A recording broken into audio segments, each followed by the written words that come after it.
હવે કેમ લેવાનું?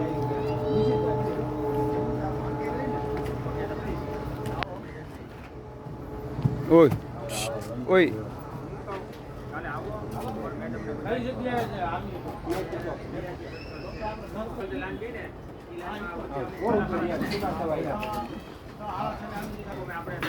હાલો બાપા સીતારામ. શું કરવાનું તો ડીજે વાળા જવા. હા લખા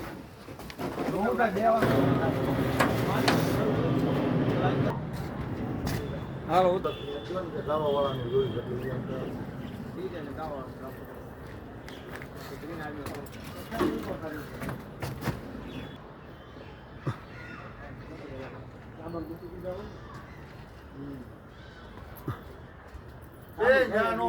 કાટી ગયું ઈ ભલ કાટી ગયું હલે નહીં રેવા જોઈએ જાણું નાખવું હોય. તમે એટલે નહોતો આવ્યો તો રાતે આખો આ લોકો જીત ગયો હલ્લી બલી જાય છે